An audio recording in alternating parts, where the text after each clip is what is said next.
నమస్తే, నేను మీ గోపి. వెల్కమ్ బ్యాక్ టు మనంటి. ప్రస్తుతం మనతో పాటు ఉన్నారు వైఎస్ఆర్ కుటుంబానికి చాలా దగ్గర బంధువు, ఆమె పేరు షర్మిల గారు. ఆమెతో మాట్లాడదాం. నమస్తే అమ్మ. నమస్తే. సో గత కొన్ని రోజుల క్రితం మన ఇద్దరం ఇంటర్వ్యూ చేయడం జరిగింది. అది చాలా బాగా జనాల్లో వెళ్ళడం జరిగింది. తర్వాత ఒక సెన్సేషన్ ఇష్యూ ఏంటంటే, వివేకానంద రెడ్డి హత్య కేసులో ఎవరైతే దానికి సంబంధించిన సూత్రధారులు కావచ్చు, లేకపోతే నిందితులు కావచ్చు, సాక్షులు కావచ్చు ఎవరైతున్నారో, సో వాళ్ళలో 1 by 1 ఒకరి తర్వాత ఒకరు నెలల వ్యవధిలోనే చనిపోతూ వస్తున్నారు.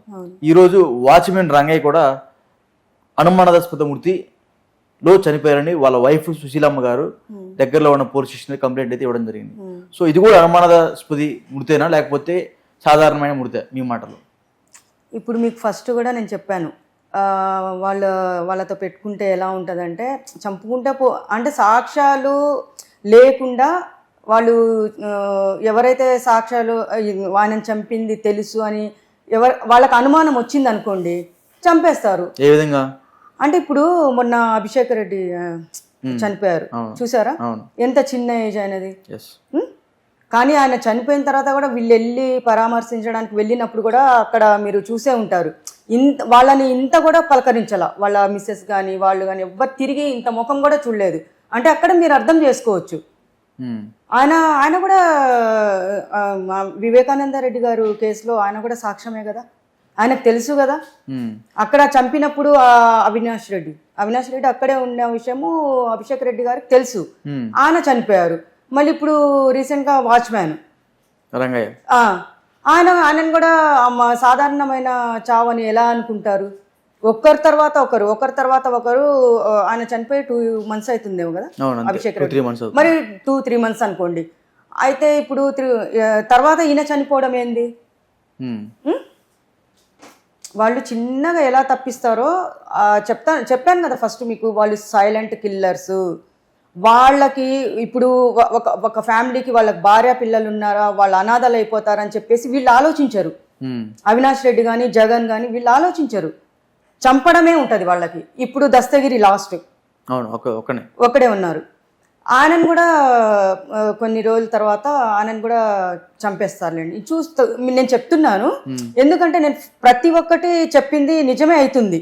మీకు ఆ రోజు కూడా నేను ఇంటర్వ్యూలో చెప్పాను, ఆగండి ముందుండి ముసల పండగ అని చెప్పిన. ఇప్పుడు ఇంకొక అతను వాచ్మ్యాన్, ఇంకా ఎవరున్నారు ఇప్పుడు లాస్ట్ అండ్ ఫైనల్ దస్తగిరి ఉన్నారు. ఆయన కూడా అన్ని తెలుసు కాబట్టి ఆయన కూడా వదిలిపెట్టరు. యాక్చువల్గా ఆయన జైల్లో ఉన్నప్పుడు కూడా కొన్నిసార్లు బెదిరింపులు పాల్పడ్డారంటారు, నిజమేనది? ఎవరికి? దస్తగిరి.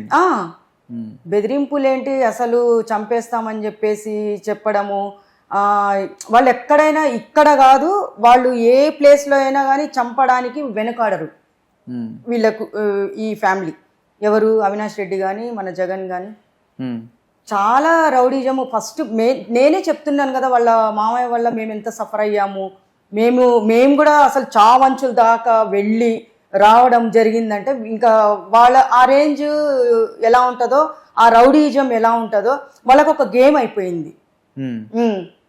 వాళ్ళు ఫ్యామిలీ గురించి ఆలోచించారు వాళ్ళు. అరే పిల్లలు, భార్య పిల్లలు ఉన్నారు అని, వీళ్ళకి లేరా భార్య పిల్లలు? కానీ అదే ప్లేస్లో వీళ్ళని చంపితే ఎట్లుంటది? ఒకసారి ఆలోచించండి. మానవత్వం అనేది వాళ్ళకు ఉందా? అసలు లేదు. వాళ్ళు ఇప్పటి నుంచి కాదు, ఫస్ట్ నుంచి నవ్వు అనేది అది మన ప్రేమగా వచ్చే నవ్వు, ప్రేమతో మాట్లాడే మాటలు కాదు అవి. అంత విషము. ఆ నవ్వులో విషం ఉంటుంది, ఆ మాటల్లో విషం ఉంటుంది. దాని వెనకాల ఎంత అర్థం ఉంటుందో జనాలకి తెలియడం లేదు. నేను ఫస్ట్ కూడా మీకు చెప్పాను వాళ్ళ గురించి. నేను భయపడాను, ఎందుకంటే వాళ్ళ వల్ల వాళ్ళ మామయ్య వల్ల మేము ఎంత దెబ్బతిన్నామో, మేము ఎంత పిచ్చోళ్ళం అయిపోయామో, ఎంత రోడ్ల మీద తిరిగామో. మేము కోలుకోవడానికి మాకు 3 years పట్టింది. చెప్పాను మీకు కూడా చెప్పాను, అన్ని చోట్ల తిరిగానని కూడా చెప్పాను మీకు. కానీ వాళ్ళు దొరికితే మాత్రము వదిలిపెట్టే మనుషులు కాదు వాళ్ళు. ఎవరు? వైఎస్ అవినాష్ రెడ్డి కానీ జగన్ ఇప్పుడు జగన్ వాళ్ళ గురించి చెప్తున్నాను. ఇప్పుడు వాళ్ళ పెద్దనాన్న బాబాయ్ అని చెప్పిన వాళ్ళు వీళ్ళే కదా. మరి ఎందుకు భయము? ఇప్పుడు నేను ఫస్ట్ అది కూడా చెప్పాను, రమ్మని చెప్పండి. ఎవరి వల్ల మేము ఇట్లా పిచ్చోళ్ళం అయిపోయామో, ఇప్పుడు కోలుకున్నామంటే ఏదో దేవుడు మా వెంట ఉండి నడిపిస్తున్నాడు కాబట్టి మేము ఇంత ధైర్యంగా ఉన్నాము. ఇప్పుడు మేము మామూలుగా చెప్పాలంటే ఎవరైనా భయపడతారు, కానీ మేము వాళ్ళ వల్ల మేము ఎంత బాధపడ్డాము, సఫర్ అయ్యాము. ఆ 2 ఆడపిల్లలు వాళ్ళకి పిల్లలు ఉన్నారు కదా, మరి వాళ్ళ పిల్లలకి ఎవరన్నా అలా చేస్తే జగన్ అన్న గాని అవినాష్ రెడ్డి గాని ఊరుకుంటారా? చెప్పండి ఒక మాట. ఇట్లా ఇట్లా కన్నెత్తి చూసినా చంపేస్తారు. అది వాళ్ళ పిల్లలకి. మా పిల్లలు కాదా? వాళ్ళకే భార్య పిల్లలు ఉన్నారా? ప్రపంచంలో ఎవ్వరికి లేరా? కానీ ఇప్పుడు చంపేసిన ఇప్పుడు అభిషేక్ రెడ్డి గారు చాలా చిన్న ఏజ్, చిన్న పిల్లలు. ఇంత కూడా అసలు కనికరం అనేది లేదా వాళ్ళకి? కొంచెం న్యూరో ఇబ్బంది వల్ల చనిపోయాడని చెప్తున్నారు అప్పట్లో. అది అంతా అబద్ధం, అంతా అబద్ధము. ఒక డాక్టర్, ఎంత మంచి డాక్టర్ అంటే ఆయన మనుషుల ప్రాణాలు కాపాడేది దేవుడి తర్వాత డాక్టరే అంటారు, 100% కదా. అలాంటి డాక్టరు చాలా చిన్న ఏజ్ ఆయనది, పిల్లలు కూడా చిన్నగా ఉన్నారు. ఆయన చనిపోయారంటే అసలు బ్రెయిన్ డెడ్ అనేది అది ఓన్లీ నాటకము. వాళ్ళ దగ్గర డబ్బు ఉంది కాబట్టి అలా చెప్పిస్తారు. స్లో పాయిజన్ వేసి హాస్పిటల్లోనే స్లో పాయిజన్ వేసి వాళ్ళని డాక్టర్స్ని వీళ్ళు కొని వీళ్ళ తరపున వాళ్ళని కొని అని చంపి ఉండొచ్చు కదా. మరి అలా బ్రెయిన్ డెడ్ అనేది ఎవరికి అవుతుంది? బ్రెయిన్ డెడ్ ఫస్ట్ ఇంటర్వ్యూలో కూడా చెప్పా మీకు, యాక్సిడెంట్ అయితేనే తలకి ఏమన్నా గాయం తగిలితే అది బ్రెయిన్ డెడ్ అవుతుంది, ఊరికనే కాదు ఎవ్వరికి. ఇప్పుడు చాలా మంది కొట్టుకుంటుంటారు, బ్రెయిన్ డెడ్ అంటే బలంగా తగిలితేనే అవుతుంది. మరి గోడకు తగులు రాయికి తగులు అట్లా అవుతుంది. ఆయనకి ఎవ్వరు కొట్టారు, కొట్టకుండానే చనిపోవడం, హాస్పిటల్లో అడ్మిట్ అవ్వడము, అట్లా చనిపోవడం అనేది అది మొత్తం ఒక డ్రామా. డ్రామాలు ఆడడం ఎలా, చంపడం ఎలా, ఎక్కడ కాపు కాసి ఎలా ప్లాన్ చేసి చంపడం ఎలా అనేది వీళ్ళు స్కెచ్లు భలే ఉంటాయి. అవినాష్ రెడ్డిది కానీ జగన్ అన్నది కానీ. స్కెచ్ వేసేది మెయిన్ అనేది చేతిలో మొత్తం తీసుకునేది గుప్పెట్లో అవినాష్ రెడ్డి. ఈయన ప్లాన్స్ వేస్తే ఆయన ఇన్వాల్వ్ అవుతాడు, కానీ ఆయన కనపడడు. కనపడని కిల్లర్ ఎవరంటే జగన్ అన్న. మొత్తం నడిపించేది ఎవరంటే అవినాష్ రెడ్డి. పెద్ద రౌడీ ఆయన. ఆయన దగ్గర చాలా విద్యలు నేర్చుకోవాలి. చంపడం ఎలా, సాక్ష్యాలు లేకుండా తప్పించుకోవడం ఎలా అనేది అవినాష్ రెడ్డికి పెట్టిన అది ఒక విద్య. త్వరలో దస్తగిరి కూడా ఇబ్బంది అవుతుంది అంటారా? 100% అవుతుంది. ఆయన ఎంత జాగ్రత్తగా ఉంటే అంత మంచిది. ఆయన మొత్తం ఆయన బయట పెట్టేస్తున్నాడు కదా, అన్నీ మారిపోయాడు, ఆయన బయట పెడుతున్నాడు. ఇప్పుడు మీకు అది కూడా చెప్పాను, ఒక నోరు లేని కుక్కని కూడా చంపేసి వాళ్ళు లోపలికి వెళ్ళి అంత ఘోరం చేశారంటే పాపం అదేం చేసింది? మనకు అంటాం కుక్కకున్న విశ్వాసం మనుషులకు ఉండదు అని, కానీ నోరు లేని జంతువుని చంపారంటే అది ఇప్పటికీ నేను చాలా బాధపడతాను మనసులో, చాలా బాధ. నాకు నోరు లేని జంతువులు అంటే చాలా ఇష్టం నాకు. అలాంటి జంతువుని కూడా, నోరు లేని దాన్ని కూడా చంపి లోపలికి వెళ్ళి అంత ఘోరం చేశారంటే మీరు అక్కడ ఆలోచించవచ్చు. నోరు లేని కుక్కనే చంపారంటే వీళ్ళు మనుషుల్ని కూడా వదిలిపెట్టారు. ఇంకా భార్య పిల్లలు ఉన్నారని కూడా వాళ్ళు ఇంత కూడా ఆలోచించారు.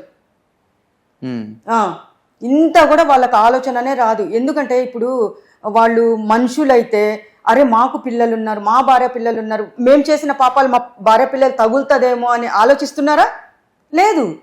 చంపడమే వాళ్ళ పెట్టిన విద్య, చంపడమే వాళ్ళకి తెలిసింది విద్య. ఈ కేసుకి అంత ఉండదంటారా? ఎందుకు ఇప్పుడు ఈ విచారణ ఇంకొక 6 నెలల్లో ఇంకా ఫైనల్ దశకి వెళ్ళిపోతుంది. అవును, ఆ 6 నెలల వ్యవధిలో అందరూ 1 by 1 చనిపోతున్నారు. ఇంకా అప్పుడు కేసు క్లోజ్ చేయడం. ఇప్పుడు మీరు చెప్పారు ఇప్పుడు ఒక పాయింట్, ఇప్పుడు లాస్ట్ అండ్ ఫైనల్ దస్తగిరి ఉన్నాడు, ఆయనని చంపేస్తే కేసు ఒకటి క్లోజ్ చేయడానికి వీళ్ళకి ఒకటి వంక దొరుకుతుంది. ఆధారాలనే కదా తప్పిస్తున్నారు. ఇప్పుడు సాక్ష్యాధారాలనే కదా తప్పిస్తున్నారు. మరి సాక్ష్యాధారాలను తప్పించినప్పుడు ఇప్పుడు కరెక్ట్ గా ధైర్యంగా ముందుకొచ్చి మళ్ళీ ఈ కేసు మళ్ళీ రీఓపెన్ చేసి వీళ్ళకి ఆయన వాళ్ళ పెద్దనాన్నకు కానీ పాపం వాళ్ళ కూతురు కూడా చెప్పులు అరిగేలా తిరుగుతుంది మహాతల్లి. ఎంత ఆమె ఎక్కడ తిరగని చోటంటూ లేదు. మరి వాళ్ళ కూతురికి కానీ తండ్రి చనిపోయిన బాధలో ఉంటే ఆమెకి న్యాయం చేయాలి అంటే ఒక్క దస్తగిరి ఒక్కడ వల్లనే అవుతుంది. అది దస్తగిరి వల్ల. ఇప్పుడు ఆయన సాక్ష్యాలు మొత్తము కోర్టుకు కానీ ఆమె అంత కష్టపడింది కాబట్టి ఆమెకు సపోర్ట్ చేసి ఈయన ముందుకు వెళ్ళాడు అంటే మళ్ళీ వీళ్ళకు ఉంటుంది. అవినాష్ రెడ్డికి కానీ జగన్కి కానీ మళ్ళీ జైలుకి వెళ్ళే రోజులు దగ్గర పడ్డాయి. అప్పుడు 16 నెలలు ఉన్నాడు, ఇప్పుడు వెళ్ళాడంటే మళ్ళీ ఎప్పటికి వస్తారో అన్నదమ్ములు మంచిగా పక్క పక్కనే సెల్లో కూర్చోబెడితే బాగుంటుంది అనిపిస్తుంది నాకైతే. ఇప్పుడు వాచ్మెన్ రంగేష్ ఏం చెప్తారు? వాళ్ళు చంపేశారా లేకపోతే అనారోగ్యం వల్ల చనిపోయారు అంటారా? అనారోగ్యం అంటే వాళ్ళు ఇప్పుడు మీకు అనారోగ్యం అని ఎవరన్నా హాస్పిటల్కి పోతే ఆయన ఎక్కడెక్కడికి వెళ్తున్నాడు, ఏ హాస్పిటల్కి వెళ్తున్నాడు, ఎక్కడ ట్రీట్మెంట్ అనేది వాళ్ళు గమనించి వాళ్ళకి ఇన్ఫర్మేషన్ ఇస్తే వాళ్ళకి స్లో పాయిజన్ ఇచ్చి కూడా చంపే ఇది గేమ్స్ కూడా వీళ్ళ ఆడే దాంట్లో 100% చూపిస్తారు వాళ్ళు. అవునా? దెబ్బ మనిషికి దెబ్బ తగలకుండా చంపుతారు వాళ్ళు. అంత సైలెంట్ కిల్లర్ అని చెప్తున్నా కదా నేను. నిష్ణాతుల దాంట్లో నిష్ణాతుల ఇంకా ఏం చెప్పాలి మీకు, చాలా వాళ్ళకు విద్య అంటే మీకు చెప్పాను చంపడం ఎలా అని చెప్పేసి మొత్తం వాళ్ళ దగ్గర మనం ట్రైనింగ్ తీసుకోవాలి సాక్ష్యాధారాలు లేకుండా. ఇప్పుడు అనారోగ్యంతో చనిపోయాడు అంటే ఇంతలో ఈ 2 నెలల్లో ఏం అనారోగ్యం వచ్చింది ఆయనకి? అటువైపు మనుషులు ఎట్లుంటారు తెలుసా, చాలా స్ట్రాంగ్ ఉంటారు. 90 years 96 years వచ్చేదాకా కూడా చనిపోరు. మా సైడ్ రాయలసీమ సైడ్ అంత స్ట్రాంగ్ అక్కడ. అలాంటిది అనారోగ్యం ఎలా వస్తుంది? ఆయన చనిపోయి 2-3 months అవుతుంది, ఇంతలో ఈయన ఎలా చనిపోతాడు? మరి వీళ్ళకి విషం పెట్టి కాకుండా డైరెక్ట్ చనిపోకుండా అనుమానం రాకుండా స్లో పాయిజన్ ఇంజెక్షన్స్ అని మీకు తెలుసు. అది ఇన్ని రోజుల తర్వాత చనిపోయేది కూడా ఉంటుంది. అది చాలా మందికి తెలియదు. డోస్ అనేది కొంచెం కొంచెం కొంచెం కొంచెం ఇచ్చుకుంటూ పోతే తర్వాత అనారోగ్యం వచ్చి చనిపోయారు అనేది కూడా వీళ్ళు ఒక క్రియేట్ చేస్తారు. ఎందుకంటే డబ్బులు ఉన్నాయి కదా వాళ్ళ దగ్గర, డబ్బులు లక్షల కోట్లు ఉన్నాయి, ఎవరినైనా కొంటారు. ఇప్పుడు అతను ఎక్కడ తిరుగుతున్నాడు, ఎక్కడ ఇప్పుడు వాచ్మ్యాన్ అని ఎక్కడెక్కడ వెళ్తున్నారని చెప్పేసి వాళ్ళు మనుషుల్ని కూడా పెడతారు. మీకు తెలీదు, మనుషుల్ని కూడా ఫాలోయింగ్స్ ఉంటాయి. ఆ ఫాలోయింగ్స్ ఈయన హాస్పిటల్కి వెళ్ళాడా, ఈయన ఏ ట్రీట్మెంట్ చేసుకుంటున్నాడు, ఈయనకి ఏంటి ప్రాబ్లం అని చెప్పేసి ఇంజెక్షన్ అనేది ఆల్రెడీ ఆడ పోయి ఉంటాయి అది. కానీ ఆ ఇంజెక్షన్ వేస్తే వెంటనే చనిపోరు, కొన్ని రోజులు టైం పడుతుంది. స్లో పాయిజన్ అనేది అందుకే ఇంజెక్షన్ స్లో పాయిజన్ అనేది ఎందుకు కొన్ని రోజులు అనేది టైం పడుతుంది. పాయిజన్ ఇంజెక్షన్ అనేది వితిన్ 5 minutes లో చనిపోతారు. ఇది అలా కాదు. అంటే ఇప్పుడు ఈ కేసులో మళ్ళీ సిబిఐ కోర్టులో కూడా కేసు చేశారు సునీత గారు. సో జగన్ వాళ్ళ చెల్లి, సో ఆమెకి ఏమన్నా అపాయం ఉంటుంది అంటారా? చెప్పలేము. వీళ్ళు సొంతం బాబాయ్ అంటే ఆమె ఎంత సొంతం బాబాయ్, రాజశేఖర్ రెడ్డి గారి వాళ్ళ తమ్ముడు, ఒక్క బాబాయి సొంతం బాబాయి సొంతం రాజశేఖర్ వాళ్ళ నాన్నకి తమ్ముడైతాడు. అలాంటి అతన్ని అంత దారుణంగా దేవుడు లాంటి మనిషిని చంపేశారు వాళ్ళు. సునీత వాళ్ళ కూతురి ఒక లెక్కన మీకు చెప్పాలంటే, ఆమె మళ్ళీ తిరిగింది అనుకోండి, ఆమె కూడా అయిపోతుంది, ఆమెను కూడా అడ్డు తొలగిస్తారు. ఇంకా ఎవరెవరైతే వీళ్ళ దారిలో అడ్డు వస్తుంటారో వాళ్ళందరిని వేసుకుంటూ పోవడమే వీళ్ళ పని. వీళ్ళు తప్పించుకోవడానికి మరి వాళ్ళని తప్పించాలి కదా. మరి కేసు క్లోజ్ చేయడానికి ఎవరెవరైతే ఉన్నారో సాక్ష్యాధారులు వాళ్ళందరూ తప్పిస్తే వీళ్ళు సేఫ్ అవుతారు. వీళ్ళు ఇంకా జీవితంలో ఇంకా వీళ్ళకి ఎక్కడ కొడుతుందంటే చూడండి, నేను ఇప్పుడు చెప్తున్నాను, ఆ పాపం అనేది దేవుడు రాస్తూ ఉంటాడు చిట్టా. అది ఎట్లా వడ్డీతో సహా తీసుకోవాలో వీళ్ళకి కూడా ఆల్రెడీ తెలుస్తుంది. దేవుడు అనేవాడు ఉంటే ఇంత అన్యాయం జరుగుతుంది కదా, వాళ్ళకి ఏదో ఒకటి శిక్ష పడేలా చేయాలని నేను ఫస్ట్ నుంచి నేను చెప్పుకుంటూనే వస్తున్నాను. కానీ ఆమె కూడా ఎంత పిచ్చిదైపోయింది, మీరు కూడా చూసే ఉంటారు న్యూస్ లో అంతా. చాలా బాధేసింది ఆమెను చూస్తుంటే. ఆమెను కూడా నేను ఒకసారి కలవాలి అనుకున్నా నేను ఆ టైంలో. అట్లా మీకు చెప్పాను, చాలా మందిని నేను అడిగాను, ఆమె దగ్గరికి పోయే ఛాన్స్ ఉంటుందా, నాకు ఒక అవకాశం తీసుకొని వెళ్తారా ఎవరన్నా అని. వాళ్ళ బాబాయ్ని చంపినప్పటి నుంచే నేను స్టార్ట్ అయిపోయినా, నేను ఎట్లన్నా వీళ్ళని వదిలిపెట్టకూడదు అని చెప్పేసి అప్పటి నుంచే నేను మైండ్లో పెట్టుకొని ఉన్నాను. ఆ రోజు కూడా చూసిన తర్వాత నేను షాక్ అయిపోయినా, అరే ఏంటి ఇది అని చెప్పేసి, ఇది కాదే అని చెప్పి రాను రాను రాను రాను ఇంకా తెలిసిపోయింది నాకు.